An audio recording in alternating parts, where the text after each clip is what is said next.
Hola, ¿qué tal? Nuevamente con ustedes el licenciado Chacón. Estamos hoy en la sesión número 15 de la licenciatura en Administración y Comercialización, en particular en la asignatura de Inserción al Derecho. En esta ocasión iniciamos una nueva unidad que tiene que ver con los bienes. Hablaremos de todos aquellos tipos de bienes, las consecuencias inherentes a la propiedad, a la posesión de esos bienes, bienes muebles, bienes inmuebles, bienes vacantes, bienes mostrencos, toda la clasificación que los códigos civiles y por supuesto la doctrina nos ha dejado acerca de los bienes. Ustedes ya saben, en este caso el objetivo es que el alumno entienda la importancia, la utilidad y la función del sistema jurídico, por supuesto, a fin de utilizar todos estos elementos a su actividad profesional. Por supuesto, contando con todas las nociones básicas que el derecho implica. El objetivo particular es que el alumno conozca el concepto de bienes y por supuesto sus diversos tipos de bienes. El objetivo específico es que se identifique y se aplique la información obtenida en este curso para distinguir los tipos de bienes y sus implicaciones jurídicas. Esto es lo que vamos a ver durante todas estas sesiones. El tema 5, bienes y derechos reales. Acuérdense que los bienes forman parte de la universalidad jurídica que equivale al patrimonio de una persona determinada. Encontramos bienes, derechos, al aspecto positivo, y el aspecto negativo tenemos las deudas, las cargas y las obligaciones de una persona específica. Mientras que los derechos reales son los derechos de posesión o de propiedad que se tiene sobre las cosas. Acuérdense, como lo he comentado en sesiones anteriores, que esa idea de cosa significa en latín res, que en nuestro idioma significa cosa, que tiene que ver con bienes, bienes muebles, bienes inmuebles y toda la derivación que vamos a dar cuenta en estas sesiones. Bienes. Cuando nos referimos a los bienes podemos hablar de su definición en sentido económico y, como lo indica Domínguez Vargas, los bienes son objetos que por sus cualidades reales o supuestas tienen la posibilidad de satisfacer una necesidad. Esa es la característica esencial de los bienes. A final de cuentas, lo único que buscan es satisfacer una necesidad.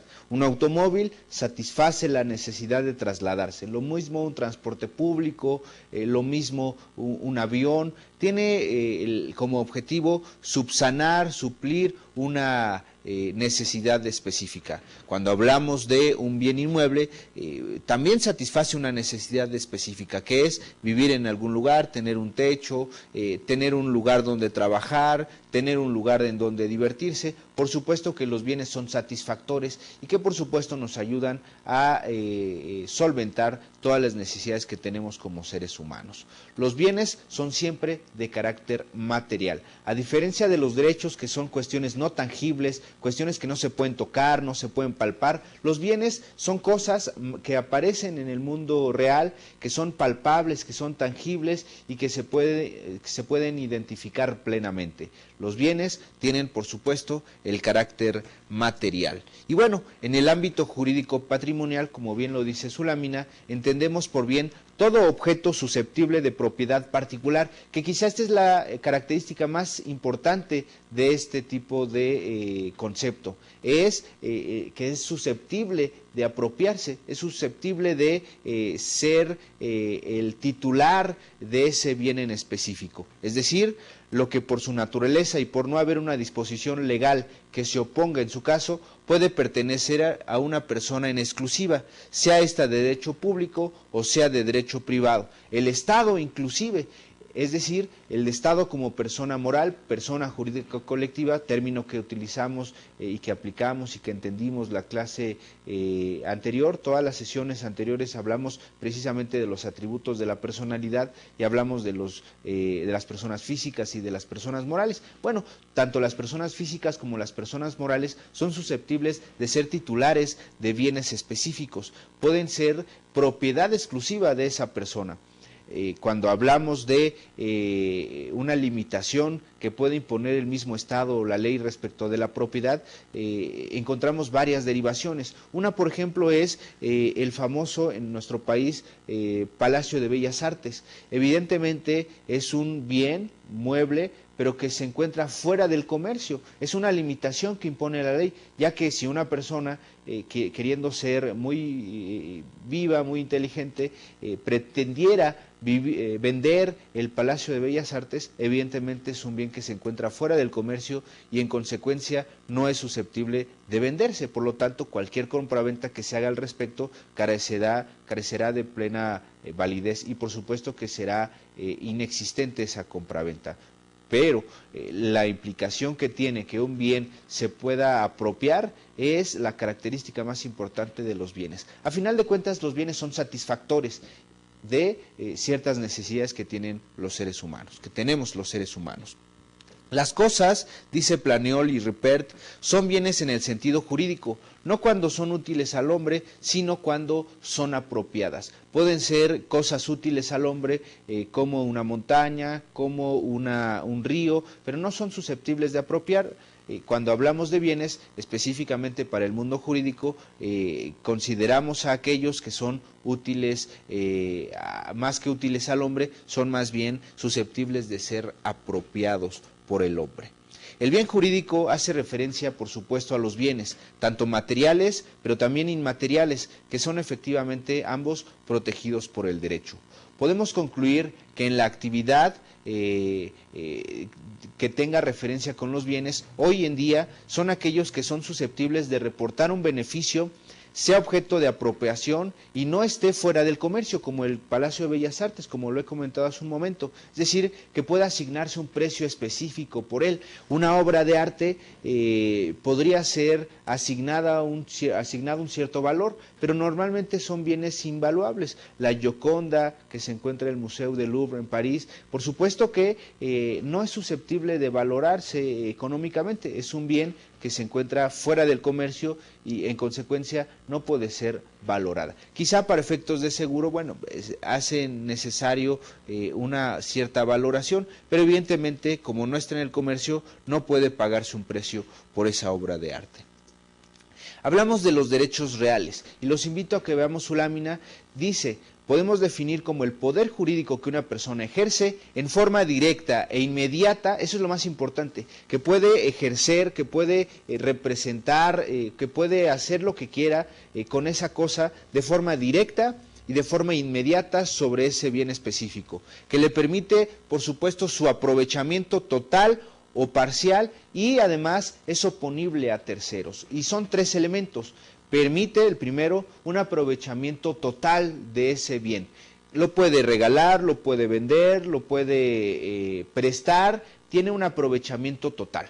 Pero también puede haber un aprovechamiento parcial. Yo tengo un bien inmueble y se me ocurre rentarlo. Celebro un contrato de arrendamiento, yo soy el arrendador, celebro un contrato con un arrendatario que vivirá, tendrá la posesión material y me pagará una cantidad de dinero por concepto de renta. Bueno, a final de cuentas tengo yo un aprovechamiento parcial porque tengo la titularidad de ese bien inmueble, pero no tengo la posesión material en virtud de un contrato de arrendamiento que celebre con otra persona para efecto de que ella pueda ocupar ese bien inmueble a cambio de una contraprestación, que es el pago de la renta. Y por supuesto es oponible a terceros. Cuando yo digo un bien específico es de mi propiedad, es oponible a terceros porque todos los demás tienen la obligación de respetar la propiedad de ese bien en específico y de la titularidad que yo represento sobre ese bien en específico. Hablamos de los derechos reales. Es conveniente mencionar que existen diversas clasificaciones por lo que hace a los bienes, atendiendo a diversos criterios que pueden ser muy variados todos ellos, casi siempre en función de su naturaleza, de su contenido, de sus características y sus cualidades intrínsecas, es decir, de sus cualidades propias, naturales, inherentes a ese bien, a su poder liberatorio o en su caso de las personas o persona a la cual pertenezcan estos bienes. La doctrina nos ha hablado de muchas clasificaciones acerca de los bienes y bueno, intentaremos dar la que más se ajusta, la que más se acomoda a nuestra licenciatura. Y bueno, todas estas clasificaciones, como bien dice su lámina, son doctrinales y muy teóricas a veces. Por supuesto que siempre traerán aparejadas ciertas implicaciones de manera práctica, de manera puntual, que nosotros las podemos encontrar en nuestra vida cotidiana. La clasificación que vamos a ver aquí comprende en estricto orden el establecido por el Código Civil para el Distrito Federal y por supuesto sus similares en los estados de la República, que casi es una reproducción literal del Código Civil del Distrito Federal. Recordemos que hace algunos años, hace muchos años, se aplicaba el Código Civil para el Distrito Federal, pero también se aplicaba el mismo para todos los estados de la República. Después de un tiempo, cada estado de la República creó su propio Código Civil, que la verdad es muy similar o casi idéntico al del Distrito Federal. Y bueno, la primera clasificación que encontramos en el Código Civil es la de los bienes inmuebles, que son aquellos bienes que por su naturaleza no se pueden trasladar de un lugar a otro, son bienes inamovibles, que no se pueden trasladar, que no se pueden mover de su estado específico, porque además, si se mueven, crearían un detrimento en ese bien inmueble. Imagínense mover toda una casa, todo un edificio de un lugar a otro, no lo podríamos hacer sin destruirlo. Quizá piedra por piedra, pues a lo mejor, pero se desnaturalizaría. Por eso siempre será considerado como un bien inmueble, que no se puede mover. Se consideran, como bien decimos aquí, aquellos que no se pueden trasladar de un lugar a otro sin alterar en algún modo su forma o su sustancia. Y bueno, el Código Civil en el capítulo primero nos habla de los bienes inmuebles, particularmente el artículo 750 y su símil en los demás estados de la República, que nos dice, son bienes inmuebles, y aquí nos da una larga lista de todos aquellos bienes que se consideran como inmuebles. Mencionaré solamente algunos, les recomiendo que como actividad de aprendizaje revisen todo el artículo 750. Bienes inmuebles son el suelo y las construcciones adheridas a él. Es importantísimo que nosotros advirtamos esa idea de que lo accesorio sigue la suerte de lo principal. ¿Qué quiere decir todo eso? Cuando hablamos específicamente de un terreno, imagínense un caso en donde tenemos a una persona que, lo voy a poner gráfico en el pizarrón para que se pueda entender de una manera más clara, más específica. Imaginemos una persona que es propietaria de un terreno. Lo voy a anotar aquí. Imagínense, este es un terreno. Y viene otra persona, imagínense que el propietario de este terreno se llama Juan. Vamos a asignarle un nombre específico. El propietario de todo este terreno es Juan. Pero llega María y construye una casa en este terreno. La pregunta es, ¿quién es el propietario del terreno? La respuesta es muy fácil, es Juan, ya lo comentamos. La pregunta ahora es, ¿quién es el propietario de o propietaria de esta casa que se encuentra dentro de este terreno? La respuesta obvia es que María sería la propietaria de esta casa, toda vez que ella pagó la construcción, pagó los albañiles, pagó los arquitectos, pagó todo lo que se tenía que hacer para construir esta casa. Pero la respuesta estaría equivocada, porque lo accesorio, que es la casa, sigue la suerte de lo principal. Si el propietario del terreno es Juan, lo accesorio es lo que se encuentra dentro de ese terreno. Evidentemente, al ser propietario del terreno, en consecuencia, será propietario también de la casa. Por eso, el suelo, hablando de la primera fracción del artículo 750 del Código Civil del Distrito Federal, cuando hablamos del suelo, hablamos del terreno y por supuesto también de las construcciones o los accesorios adheridos a él. De esto nos habla la fracción primera de este artículo 750 del Código Civil. Eso por un lado. Por otro lado, las plantas, los árboles, mientras estuvieran unidos a la tierra y los frutos pendientes de los mismos árboles, plantas que no sean separados de ellos por cosechas o por cortes regulares. Un árbol, por supuesto, de ese terreno, evidentemente también será parte de ese terreno. Todo lo que esté unido a un inmueble de manera fija, de modo que no pueda separarse sin deterioro del mismo o del objeto a él adherido. Es decir, por ejemplo, una construcción que se encuentre dentro de un bien inmueble, si la retiramos, causaríamos un perjuicio a ese bien inmueble y evidentemente no lo podríamos separar. Porque si lo separamos, se rompería y en consecuencia, pues no es conveniente.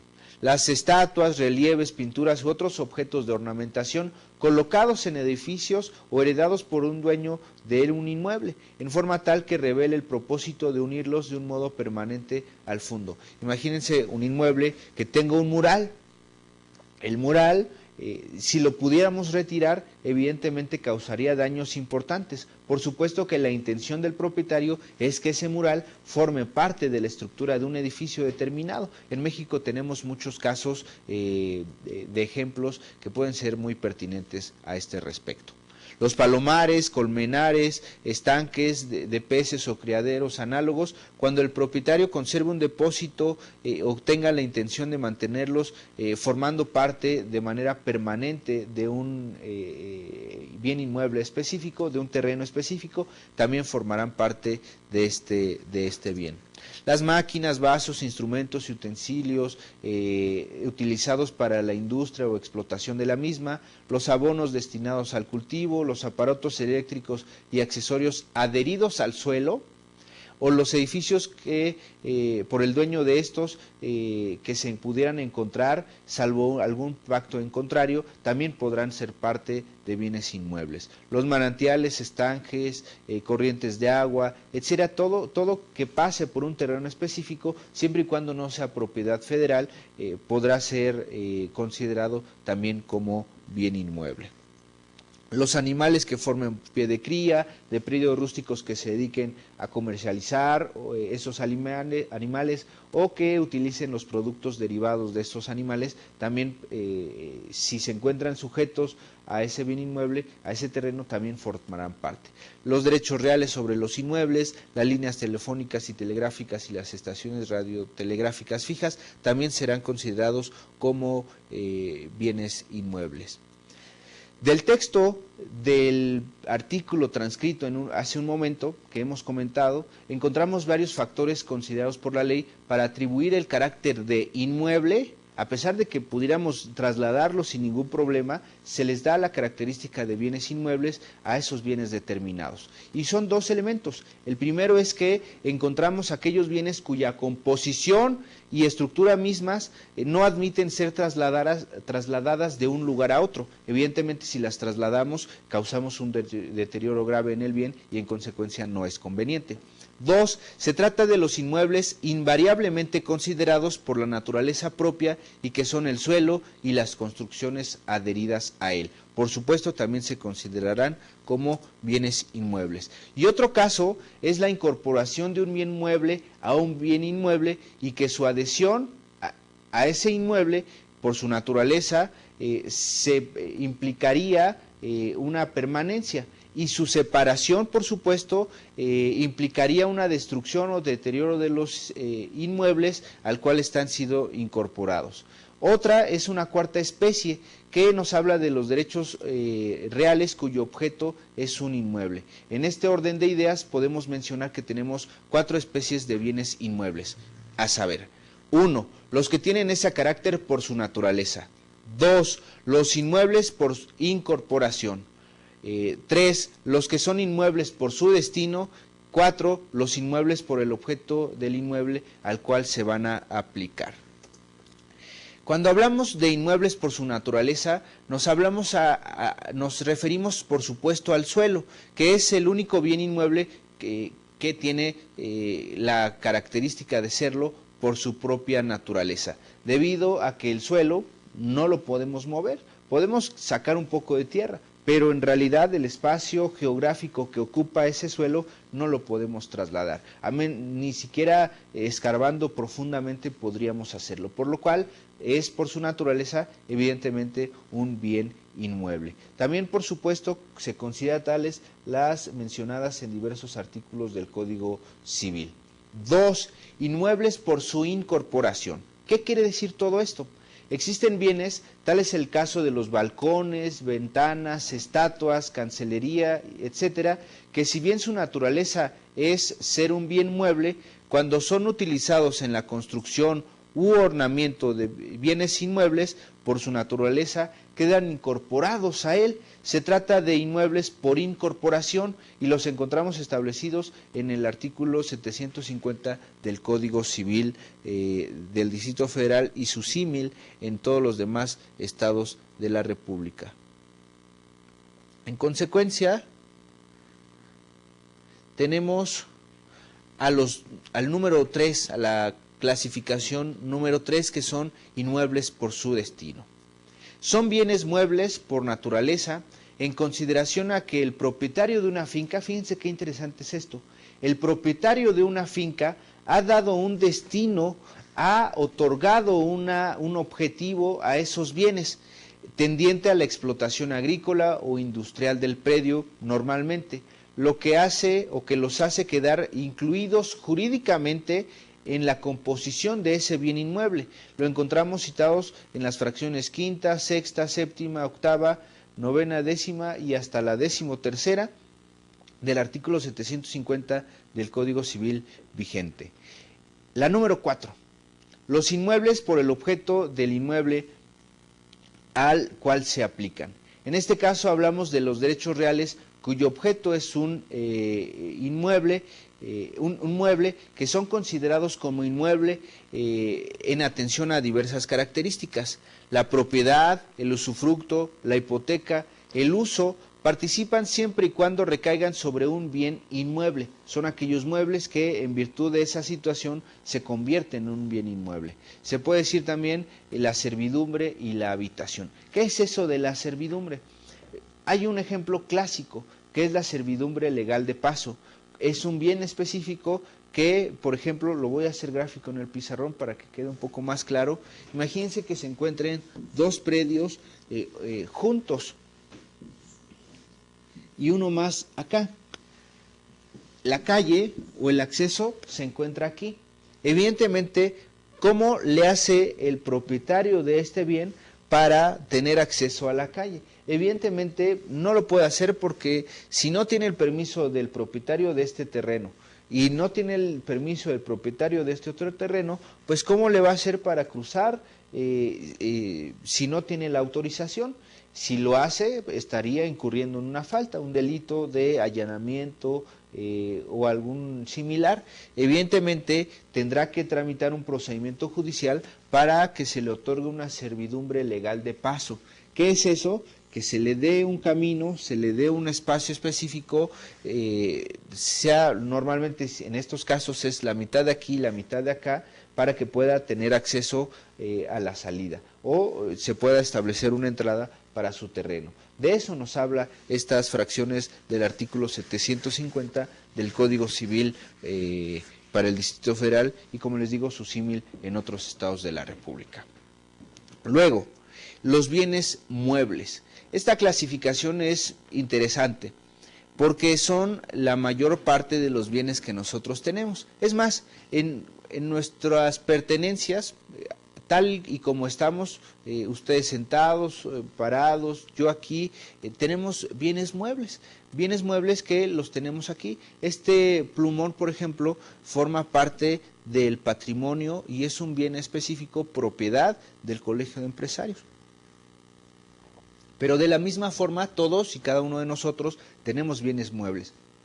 Puede ser desde este plumón, una pluma, una corbata, unos zapatos, un micrófono, etcétera, hasta un automóvil, hasta un avión, etcétera, todos aquellos que son considerados como bienes muebles. Y la característica básica es que se pueden trasladar sin ningún deterioro, sin ningún detrimento en un bien inmueble o en el propio bien mueble. Vamos a ver su lámina. Son aquellos que por su naturaleza pueden trasladarse de un lugar a otro, se mueven por sí mismos o por efecto de una fuerza exterior. El plumón no se puede mover por sí solo, pero sin embargo una fuerza exterior es mi mano que lo puede trasladar a cualquier otro lugar. Y bueno, entre ellos podemos encontrar los automóviles que de alguna manera se pueden mover solos, evidentemente necesitan de alguien que los conduzca, pero bueno, son bienes muebles. Los muebles que tengan íntegra una casa como por ejemplo un comedor, una televisión, una computadora, etcétera, pero también se encuentran las acciones que cada socio tiene en asociaciones, cuestiones que no son tangibles. Igual tenemos una escritura, un documento, pero no son bienes tangibles, pero a final de cuentas también son bienes muebles, porque el documento que consagra una acción lo puedo mover, lo puedo trasladar sin ningún problema, aún cuando les pertenezcan algunos bienes inmuebles, las embarcaciones de todo género, los derechos de autor, etcétera. Todos ellos, en general, son muebles que no entran en la edificación de los bienes inmuebles. No se encuentran añadidos, no se encuentran adheridos a un bien inmueble específico. Se me ocurre, para hacer la distinción, una pecera, una gran pecera, que la colocamos en una parte de nuestra casa. ¿Cómo la podremos distinguir si es un bien inmueble o si es un bien mueble? La diferencia es el poder moverla. Si esa pecera grande se encuentra empotrada, se encuentra fija, con cemento, con tabiques, en una parte de nuestra casa, decimos que es un bien inmueble, por añadidura. Pero si la pecera se encuentra sin estar fija, se encuentra en una repisa de nuestra casa, evidentemente será un bien mueble porque la podemos trasladar sin ningún problema. Espero que con ese ejemplo haya quedado muy claro. Normalmente es así. Nos referimos además a 3 clases de bienes muebles. 1. Bienes muebles por su naturaleza. 2. A los que tienen ese carácter por disposición de la ley, como las acciones. Y 3, los muebles por su anticipación, que los vamos a referir en un momento más. 1. Muebles por su naturaleza. El artículo 753 del Código Civil para el DF y, como les digo, su símil en los demás estados de la República, se refiere a los bienes muebles que son por su naturaleza. Son muebles de tal suerte los cuerpos que pueden trasladarse de un lugar a otro, ya sea que se muevan por sí mismos o sea que sean movibles por una fuerza exterior. Y por supuesto, podemos mencionar que los muebles que se trasladan de un lugar a otro por sí mismos son los animales y otros se distinguen como semovientes. Por ejemplo, un animal puede trasladarse sin ningún lugar a otro. Los semovientes requieren de otra fuerza adicional. Muebles por disposición legal. Número 2. Son aquellos que la ley nos marca, la ley nos obliga a considerarlos como bienes muebles. ¿Cuáles podrían ser estos? Bueno, las acciones que les he comentado y ahorita en un momento comentaremos por supuesto qué más. Siguiendo la idea de sus láminas, en atención al artículo 754 al 759 del Código Civil, artículos que llevan mucho tiempo sin reformarse y que seguramente no se van a reformar recientemente, porque forman parte ya de la cultura jurídica de nuestro país, además de que son elementales para nuestro sistema jurídico, decimos lo siguiente: considera como bienes muebles los siguientes. 1. Las obligaciones y los derechos o acciones que se tienen por objetos de cosas muebles o cantidades exigibles en virtud de una acción personal. 2. Acciones de cada socio en las sociedades y sociedades. Por ejemplo, algo que comúnmente los empresarios conocen, que es la sociedad anónima. Evidentemente hay varias personas que se reúnen, ceden un poco de su propia individualidad y evidentemente constituyen un ente diferente, una persona jurídica colectiva. Todas las acciones, todas las obligaciones derivadas a esa constitución de una persona jurídica colectiva, bueno, por supuesto que son bienes muebles por disposición de la ley.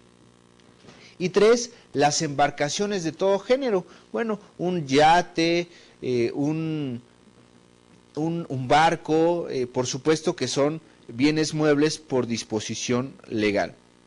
Evidentemente, para poder trasladar un yate, un barco, bueno, pues necesitamos pues tener agua, un río, una laguna, un mar. Si lo quisiéramos trasladar por tierra, pues necesitamos un remolque, un lugar específico para poderlo trasladar. Pero bueno, son muebles, la segunda clasificación, que se da por disposición legal. Tenemos un número 4 que nos dice que son los materiales procedentes de la demolición de un edificio y los que se hubieran acopiado para repararlo o construir incluso uno nuevo, mientras no se hayan empleado en la fabricación. 5. Los famosos derechos de autor. No los podemos considerar como bienes inmuebles, no pueden serlo. Su naturaleza específica por disposición de la ley nos dice que son bienes muebles, que son bienes específicos que tenemos, por ejemplo, si escribimos una obra artística, un libro, o si hacemos una canción, etcétera. Todos esos son los famosos derechos de autor. Y 6, en general, todos los bienes considerados muebles por la ley en atención al artículo 759 del Código Civil.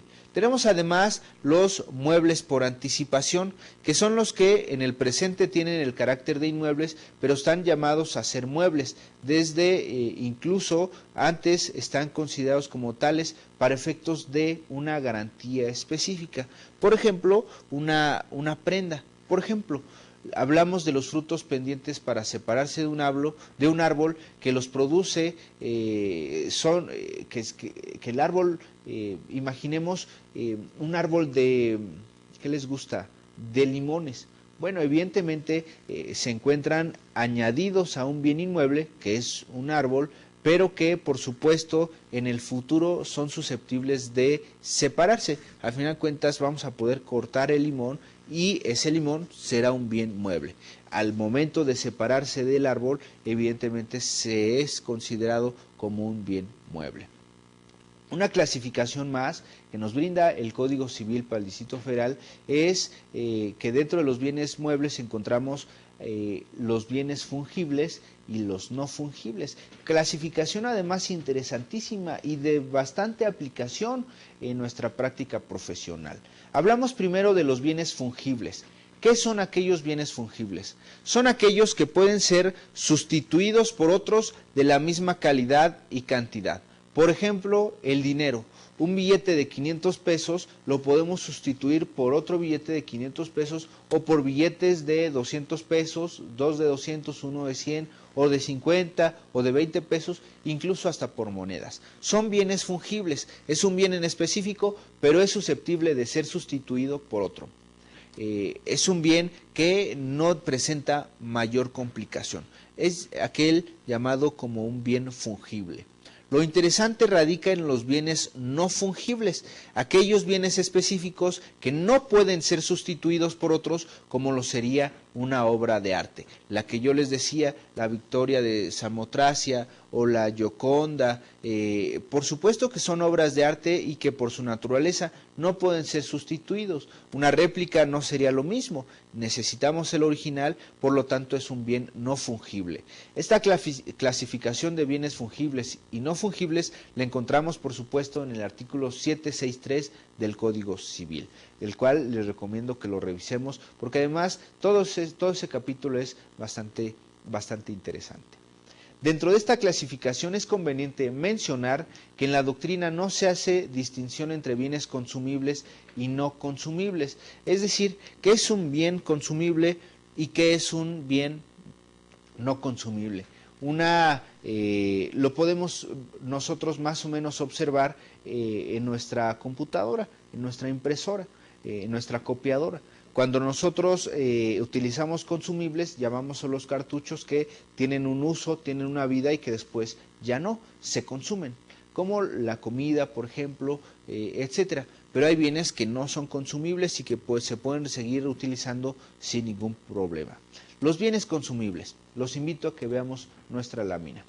Son aquellos cuya sustancia se agota desde su primera utilización, siendo así que no permite un uso reiterado, como lo es el caso de los productos consumibles o bebibles, es decir, aquellos productos que se consumen, que se beben, que se utilizan y que ya no se pueden utilizar. Por otro lado tenemos los no consumibles, que es lo contrario exactamente como lo comento, que son aquellos que no se agotan en su primer uso y que su característica básica es que permiten una utilización reiterada, constante, por supuesto.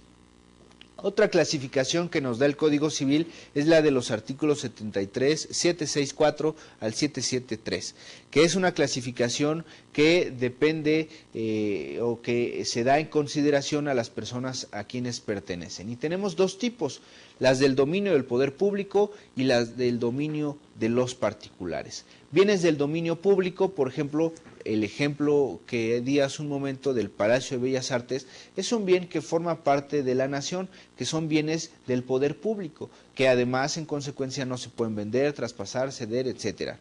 Y por otro lado tenemos que son los bienes que son de dominio privado, que son de los particulares.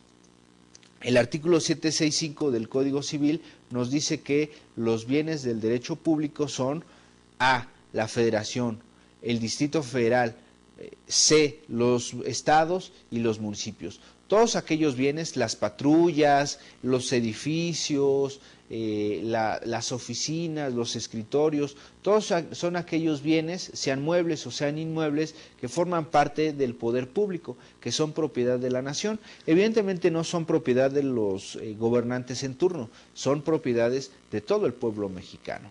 Y se dividen a su vez, como lo establece el artículo 767, en bienes de uso común, es el primero, tal y como lo señala el artículo 768, son los inalienables e imprescriptibles. ¿Qué quiere decir eso de inalienables e imprescriptibles? Es muy fácil. Cuando hablamos de un bien inalienable, es aquel que no se puede traspasar, que no se puede ceder, que no se puede de alguna manera transmitir. Y por otro lado, los prescriptibles tienen que ver aquellos bienes que no son susceptibles de caducar o de prescribir. Acuérdense que, como ya lo había adelantado en sesiones anteriores, hay dos tipos de prescripción, la prescripción adquisitiva o la prescripción negativa. La prescripción adquisitiva es aquella en donde se adquieren por el simple paso del tiempo y tener una condición específica, se adquieren derechos, como por ejemplo un bien inmueble, la famosa usucapión. Pero también hay prescripción negativa, que es cuando se caduca o pierde un derecho o en consecuencia podemos omitir el cumplimiento de una obligación. Por el simple paso del tiempo nos liberamos de esa carga, nos liberamos de esa obligación toda vez que nadie nos requirió y en consecuencia podemos demandar y obtener de un juez la prescripción negativa. Y bueno, son imprescriptibles porque no terminan por el simple paso del tiempo. Dos, bienes destinados a un servicio público, como les comento, una patrulla, una oficina, etcétera, que se dedica específicamente al servicio público. Por supuesto, son bienes del Estado y en consecuencia no son susceptibles de apropiarse de manera privada. No les pertenecen a ellos, le pertenecen, como les digo, a todo el pueblo mexicano, a toda la nación. El artículo 770 señala que ambos bienes pertenecen en pleno dominio al Distrito Federal, pero los primeros son inalienables e imprescriptibles. Hay una última clasificación que se da en nuestro Código Civil, que es la referente a los bienes que tienen dueño y aquellos que no tienen dueño. Es decir, aquellos bienes vacantes, aquellos bienes mostrencos. Por ejemplo, ya hoy en día es bien difícil, pero antes se encontraban bienes, terrenos que se encontraban baldíos. Algunos se llaman mostrencos, algunos se llaman vacantes. Vacantes es que no son de nadie, ni siquiera son a lo mejor de un municipio, de un gobierno específico. Sabemos que en atención al artículo 27 constitucional, la propiedad originaria le corresponde al Estado, a la nación, es decir, todo el territorio nacional originalmente le corresponde a la nación, aunque se puede dar las facilidades específicas para otorgarle la propiedad a una persona específica, lo que se llama propiedad privada.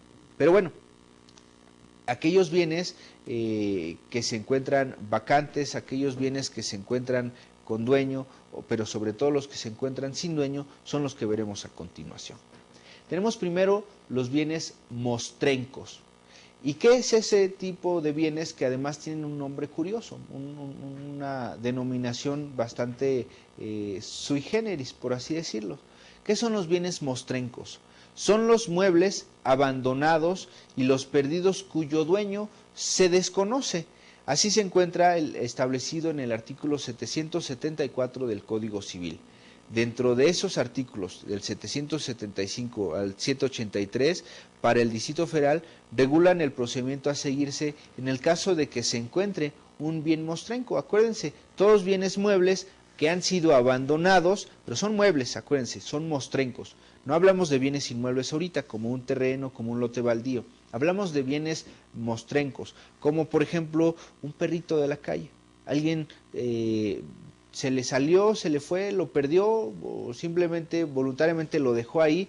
Evidentemente es un bien mostrenco porque no conocemos, no advertimos al dueño. Podemos poner pancartas, podemos poner anuncios, pero si no encontramos el dueño, tenemos que seguir el procedimiento específico señalado en los artículos 775 al 783 del Código Civil para efecto de apropiarnos de ese bien mostrenco. Es un bien mueble que no se sabe el dueño, que están perdidos y por supuesto que no se sabe quién es el propietario. Ese es el bien mostrenco. Acuérdense que es un bien mueble. Se resume en estos puntos. Primero, cuando alguien encuentra una cosa perdida o abandonada, deberá entregarse a la autoridad dentro de 3 días y puede ser a la autoridad municipal, que normalmente es la más cercana, estatal, sobre todo. 2. La autoridad dispondrá de la cosa hallada. 3. La autoridad hará publicidad anunciando que al vencimiento del plazo se rematará la cosa y si es que no se presenta el reclamante. Y 4. Si el propietario aparece y por supuesto reclama la cosa, evidentemente le será devuelta con la deducción de los gastos erogados al efecto. Por ejemplo, si hablamos de un material específico, pues a lo mejor para efecto de que no se pierda, no se lo roben, lo tenemos que dejar resguardado en un establecimiento al respecto, una bodega, y todo eso cuesta. Cuando aparezca el dueño tendrá que hacer frente, que hacer pago a esos gastos de la bodega, toda vez que fue su culpa el que se haya perdido, que lo hayan encontrado y que se hayan gastado dinero para resguardar ese bien. 5. Si el propietario no aparece, la cosa se venderá en subasta pública, dándose una cuarta parte del precio a quien la halló y destinándose las otras 3/4 partes a los establecimientos que diga, que establezca el gobierno, o simplemente pasará a formar parte del erario público. Eso por lo que hace a los bienes mostrencos, que insisto son bienes muebles que se desconoce su dueño y que bueno, se debe seguir todo este procedimiento. Tenemos por otro lado los bienes vacantes. Son los inmuebles, aquí hablamos de bienes inmuebles, ya establecimos la clasificación, aquellos que no se pueden transmitir, que no se pueden trasladar, que no se pueden mover de un lado a otro sin un detrimento específico al bien mueble o al bien inmueble específico. Bienes vacantes. Son aquellos inmuebles sin dueño cierto y conocido, de conformidad con el 785 del Código Civil. A manera de ejemplo, detallaremos el procedimiento como lo establece el Código Civil. ¿Qué hacemos si encontramos un bien vacante? ¿Qué hacemos si encontramos un lote baldío? Si encontramos un terreno que aparenta no ser de nadie. 1. El que tuviera noticia de la existencia de bienes vacantes puede adquirir la parte que la ley le da al descubridor. Este hará la denuncia ante el Ministerio Público del lugar de la ubicación de los bienes, es decir, si se encuentra en Oaxaca, bueno, pues ahí el juez competente en ese domicilio, dependiendo de qué ciudad de Oaxaca, qué municipio de Oaxaca, acudiremos ahí. 2. El Ministerio Público deducirá ante el juez competente, según corresponda, a fin de que, declarados vacantes los bienes inmuebles, se adjudiquen a la hacienda pública del Distrito Federal o del Estado de la República del cual estemos hablando. 3. El denunciante recibirá la cuarta parte, al igual que los bienes mostrencos, la cuarta parte del valor catastral de los bienes que denuncie. Eso del valor catastral es bastante interesante, porque no es lo que realmente valen. solamente es lo que aparece en el catastro, en el registro del predial, en las tesorerías o en la Secretaría de Finanzas del Estado de la República. Es solamente una cuarta parte del valor que se establezca como monto del predio, el valor catastral, el valor del predio. Por otro lado, es importante en el tema 5.2, debemos hablar acerca del derecho real de la propiedad. ¿Qué es el derecho real? El derecho sobre la cosa. Acuérdense que, como ya comentamos, res significa cosa y real viene de res precisamente. El derecho real de propiedad es el derecho que se tiene sobre una cosa específica. ¿Quién tiene ese derecho? Pues aquella persona que la detente, que la posea o que sea su propietario. El derecho real de propiedad, como viene en su lámina, lo podemos definir como el poder jurídico que su titular ejerce directa e inmediatamente sobre una cosa específica, pero que además es oponible a terceros. Este plumón es del Colegio de Empresarios y es oponible a terceros. Ellos tendrán su factura correspondiente para acreditar la propiedad de este bien específico. Si alguien se lo quiere llevar, evidentemente ellos harán el procedimiento pertinente, primero ministerial o incluso el procedimiento judicial específico para recuperar este bien, toda vez que tienen un derecho real, que es el poder que se ejerce directa e inmediatamente sobre una cosa específica y que es además, como les comento, oponible a terceros, que le permite un aprovechamiento total. Se da el caso de también un aprovechamiento parcial. Es decir, lo faculta para usarlo, para disfrutarlo, para disponer de ella o de ello, todas estas sin ninguna limitación o modalidad establecida por la ley. Es un derecho real de propiedad. Podemos usarlo, disfrutarlo, disponer de ese bien específico sin ningún problema, toda vez que la ley nos autoriza, nos faculta para hacerlo. ¿Cuáles son algunas características de los derechos reales? La primera, los invito a que leamos su lámina. Se trata efectivamente de un poder jurídico que permite al sujeto titular tener en sí una potestad conforme a los alcances en derecho sobre una cosa específica en donde se recae esa titularidad y cuya explotación jurídica y ostentación es de exclusividad, es decir, es la posibilidad, es la facultad específica para disponer de esa cosa. 3. El aprovechamiento total o parcial en sentido jurídico, es decir, el sujeto puede usar y disfrutar y además disponer de la cosa. Ejemplos de esto podemos tener el usufructo, el uso, la habitación, la servidumbre. Y lo explico rápidamente.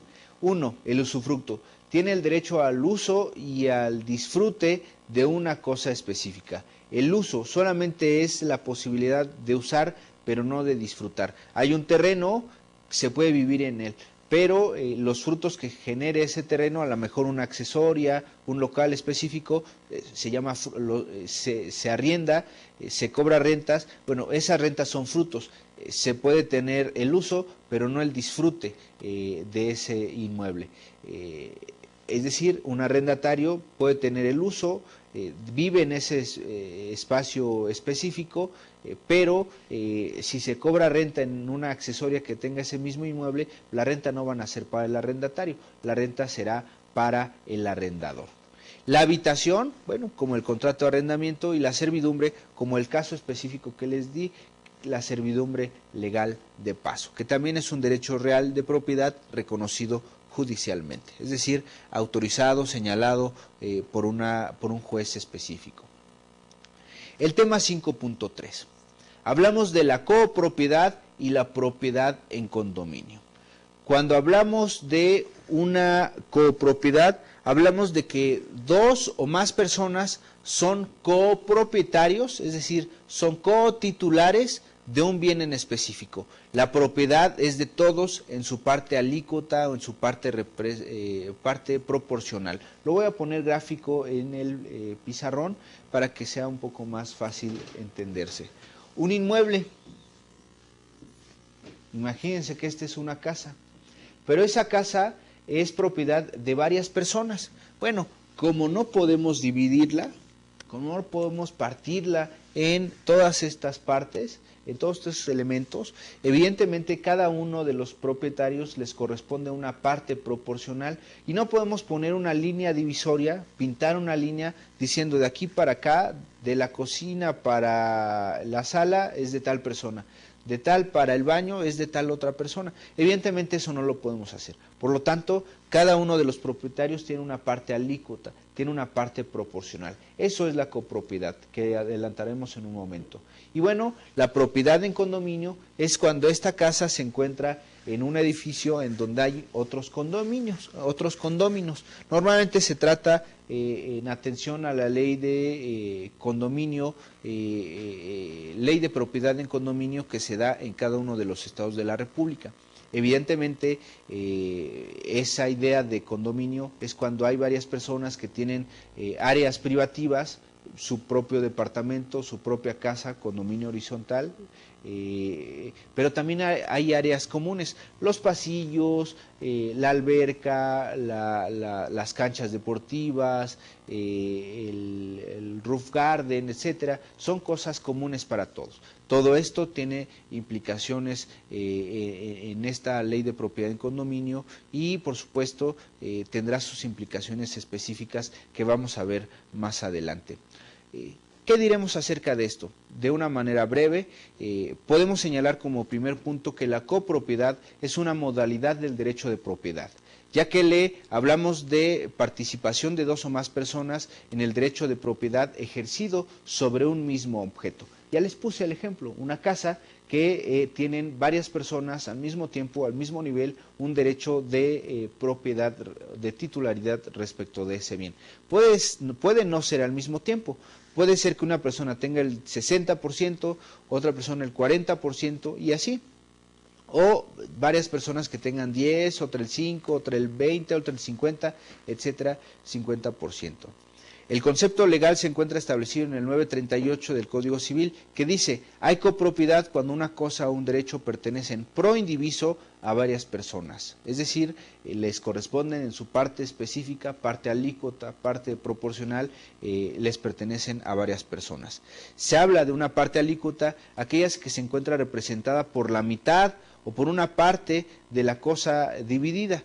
Es decir, la cosa dividida y que pertenece además a una de las mitades de los copropietarios. Pertenece a una mitad o una parte específica de la propiedad. Y bueno, existen diversas clasificaciones de la copropiedad, como las copropiedades voluntarias, aquella respecto de la cual las personas que en ella intervienen bien sea por división o aplicación respectiva en la medida de sus proporciones, o bien por enajenaciones de la cosa, es decir, hacerla cesar entre ellos, o ceder entre ellos. 2. Copropiedades forzosas. Esta aparece cuando la naturaleza misma de la cosa sobre la que recae no admite división ni su enajenación. Por ejemplo, un patrimonio de familia. Se constituye unos bienes, por ejemplo una casa, en patrimonio de familia. No se puede dividir, no se puede vender, no se puede trasladar, etcétera. De todas estas cosas, de la copropiedad, la propiedad en condominio y todas las características y clasificaciones de los bienes que hay en nuestro sistema jurídico, hablaremos las sesiones siguientes. No me queda más que por esta ocasión despedirme de ustedes, invitarlos a que lean su Código Civil porque seguramente les será bastante ilustrador. Nos vemos la próxima.